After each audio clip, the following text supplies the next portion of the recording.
دايما هتلاقوني بخبز لكم من غير فرن. ليه بقى؟ عشان اسهل الدنيا عليكم. النهارده جايبه جريل جديد ولازم وكبير جدا كمان. قلت لازم اجرب لكم الفطير المشلتت فيه، حاجه كده مبهره. ماشي، بس عايزه اعمل لكم فطير هنا على الجريل العظيم ده. بص، تحفه كده. هيعمل لكم كل الحاجات اللي انتوا عاوزينها. يلا بينا بقى النهارده نشتغل فيه ونعمل فطير مشلتت. انا عامله قد ايه؟ في حدود كيلو دقيق، يعني متشال منه كوبايه كده. تمام، لان انا عايزاه في حاجه تانية. عليه معلقه ملح صغيره مش مليانه، معلقه ملح صغيره مش مليانه. لو عاوزين تضيفوا سكر ضيفوا كمان معلقه كبيره ولا حاجه براحتكم، بس انا مش هضيف يعني. ماشي. في الشتاء بضيف الميه فتره شويه، بتخلي العجينه ترتاح معايا بسرعه كده. ماشي. انا مستخدمه دقيق الكوثر اهو. تمام. وهبدا بسم الله الرحمن الرحيم، اسمي كده بسم الله واعجن الفطيره بتاعتي. بصوا بقى العجين طبعا اهو عادي، يعني احنا كده بنحتاج في الفطير المشلتت دقيق كده يكون له عرق قوي. وانا بصراحه جربت الدقيق الكوثر. عشان كتير بيسالوني يا شيماء الدقيق السايب هو ايه؟ في اسماء كتير ومش كل المصانع زي بعضها. فانا بقيت استخدم دقيق الكوثر في كل المخبوزات بتاعتي اهو، خصوصا بقى العيش والفطير والرقاق والحاجات الحلوه اللي بتحتاج دقيق يكون فيه عرق قوي يعني. بس العجينه بتاعتي دي بتلم كده، بس ما تكونش بتلزق. ممكن بس احط تفضيل الدقيق كمان. بصوا انا مش عايزاها كده، لا. هضيف كمان شويه دقيق صغيرين عشان انا عايزاها طريه ومش بتلزق. بصوا يا جماعه كده، ده اللي انا بقول لكم عليه. بتعجنوها بصوا اهو طريه كده، بس بتسلك من الايد اهو. هي دي عجينه الفطير المشلتت. ماشي. لما بتلزق عن كده ما بتبقاش، يعني ما بتعرفوش تظبطوها وانتوا بتفردوها. هي بتبقى بالشكل ده. بتفضلوا كده تعجنوا فيها بالشكل ده لحد ما تلاقوا العجينه بدات تنعم معاكم. طب يا شيماء انت بتريحيها 10 دقايق بالظبط، وهبدا اقطعها كور على زيت. جبت شويه زيت اهو. تمام.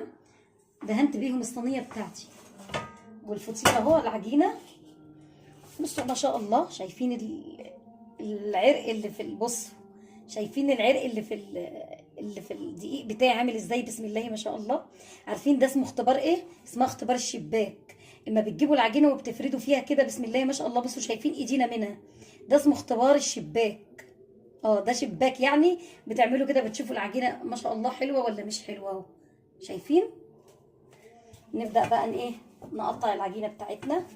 يعني هعمل فطرتين، هقسم الكيلو دقيق ده على فطرتين كبار، وهنعملهم على على النار من فوق كده في الجريل الجميل اللي انتوا شفتوه اهو. بصوا ادي كوره كبيره، وادي كمان كوره كبيره اهي. كورتين قد بعض كده. ماشي. وبعد كده هجيب بصوا بقيه العجين كله هنعمله كور صغيره كده. ودي طريقتنا المعتاده في الفطير المشلتت. ودي يمكن من اسهل وانجح طرق للفطير المشلتت. وبعد ما بخلصهم استنوا اوريكم. بعد ما بخلص الفطير التقطيع كله بجيب زيت كده على وشهم برضو اهو، واغطيهم باي كيس بلاستيك عندكم. عشان ما ينشفوش. وبنسيبهم نص ساعه، وبعدين ربع ساعه بس، وبعدين نبدا نفرد فيهم. بصوا يا جماعه، انا سبتهم بعد ما قطعتهم زي ما انتم شايفين كده ربع ساعه بسم الله ما شاء الله. بصوا بصوا شايفين عامله ازاي؟ طريه ومرتاحه وزي الفل. وده طبعا بيرجع لنوعيه الدقيق بتاعنا. طيب هناخد اول كوره كده اهو. نشوف هنقسمهم على فطيرتين يعني. ماشي اهو زي ما اتفقنا هنشتغل على الجريل. تمام كده. بصوا اي نوع زبده هتشتغلوا بيه مهما كان. تمام. زبده بقري، زبده جاموسي، زبده على سمنه نار، اي نوع انتوا عاوزينه. هتحطوا عليهم ربع كوبايه زيت على حسب الكميه. ماشي. يعني لو كوبايه زبده حطوا عليها ربع كوبايه زيت كده صغيره، بيخلي الفطير تحفه. طبعا نوع زيت نظيف يكون ريحته حلوه كمان. يلا نبدا نفرد بقى ونشتغل على طول. بطريقتنا طبعا المعروفه اهو. دي مش سخنه، دي يا دوبك فتره بس، يا دوبك فككتها على النار وحطيت عليها شويه الزيت لما شلتها من على النار. ماشي. هنبدا نسمي بسم الله ونبدا نفرد بالشكل ده. بصوا بقى، مش كده، ما تفردوش كده يا جماعه، لا بنفرد كده.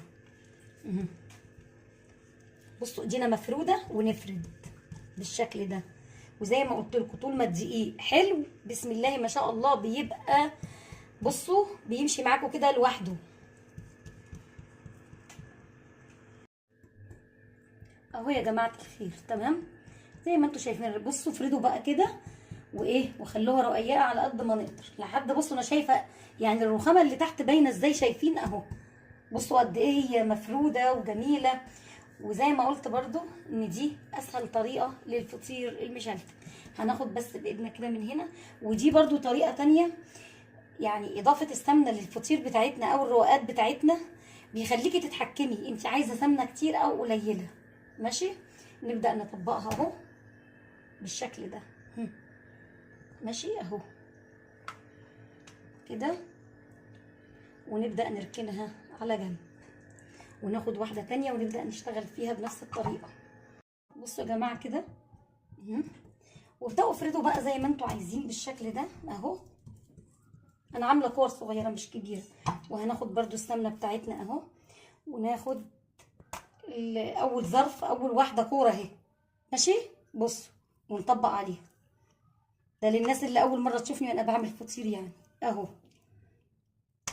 وهكذا على كل الفطير بتاعنا، كل الكور هعمل فيها كده. ولما اجي اقفل بالكبيره دي هوريكم. يا جماعه اهو دي اخر كوره تمام. الكبيره بقى عملت هنا دي 5 كور في بعض زي ما انتوا شفتوا طريقته. بعد كده هناخد من الزبده بتاعتي اهو. على فكره الزبده البقري من انضف واجمل حاجه ممكن تعملوا بيها الفطير، ريحه وطعم وحاجه كده تحفه بجد. وهنبدا نقفل على ايه، على الفطيره بتاعتنا اهو بالشكل اللي انتوا شايفينه ده. وكل اللي احنا هنعمله اهو، بصوا كل اللي احنا هنعمله بقى هسيبه مع الرخامه هنا بس اهو. هنقلبهم. بصوا الناحيه اللي احنا مقفلين عليها اهو، مقفلين منها بنقلبها كده وبعدين لما ترتاح هنفردها. ماشي.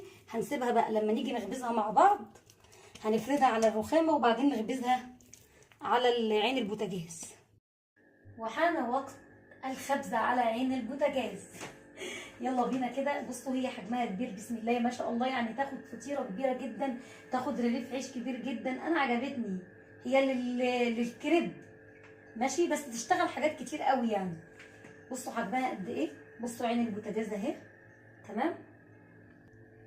هوطي بس البوتاجاز بتاعي شويه اهو، لحظه واحده. العين بس كده خليها متوسطه يعني. وعلى طول هنا تمام. خلوها تسخن وتعالوا بينا على الرخامه. بصوا كده بعد ما ريحت بسم الله ما شاء الله، شايفين هتجري معاكم بقى. ريحتيها قد ايه يا شيماء؟ ريحتها تقريبا بتاع مثلا تلت ساعه مثلا يعني. وطول على فكره طول ما الدقيق حلو وكويس ما تقلقوش من اي حاجه. ليه بقى انا بعمل لكم على البوتاجاز كده زي ما انتم شايفين؟ انا والله عايزه اريحكم، يعني انا عايزه اعمل لكم الحاجه السهله، مش عايزه اتعبكم بجد. بصوا قد ايه ما شاء الله. ولسه ده هي تاخد اكتر من كده كمان، يعني الجريل ده ياخد معانا اكتر من كده. ولو بتعملوا كمان حواوشي على النار بسم الله ما شاء الله بقى. تعالوا بصوا بقى حته زبده كده اهي بالشكل ده عشان ننزل بيها على الايه، ننزل بالفطيره عليها اهو. تعالوا يلا بصوا بقى كده اهو على الايه، على كفه ايدي، مش على كفه ايدي، على ظهر ايدي كده. بسم الله الرحمن الرحيم. على الزبده اهو. ابداوا بقى علوا البوتاجاز شويه. بصوا لسه كمان يعني لو عملتوها اكبر من كده كمان ما شاء الله يعني. علوا بس البوتاجاز شويه كده العين اهو. وهنقلبها مع بعض بسم الله بقى. تعالوا يلا اقلبوا اهو. اللهم صل على الحبيب، اللهم صل على الحبيب. كاننا عاملينها في ايه، بصوا كاننا عاملينها في الفرن ازاي، شايفين؟ بسم الله الرحمن الرحيم اهو. ايه الجمال ده، ايه الجمال والحلاوه دي. ولسه هنسيبها تستوي كمان شويه براحتها.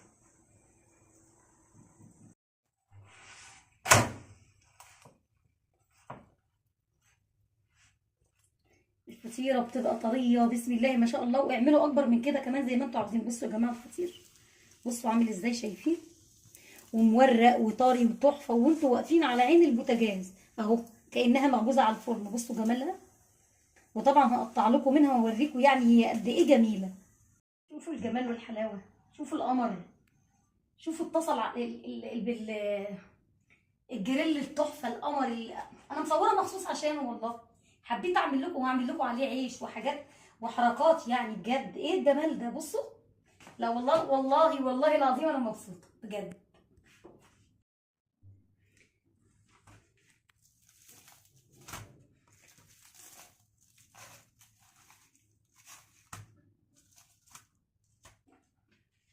هنقول ايه؟ والله ما قصرت، والله ما قصرت. بصوا انا واكله منها يا جماعه. بصوا بصوا جمال الفطيره اصلا عامل ازاي. بصوا والله العظيم، ولا تقولي لي فرن ولا ما فرناش بقى ولا اي حاجه، الفطيره بتطلع تحفه تحفه تحفه. والاختراع العظيم ده عظيم. هتعملي كذا رغيف حواوشي عليه. لو انت بتعملي الحواوشي على عين البوتاجاز من فوق هياخد لك بتاع 5 ارغفه كده، يعني تعملي الحواوشي على مرتين مثلا او 6 كمان من العيش الصغير. والفطير طالع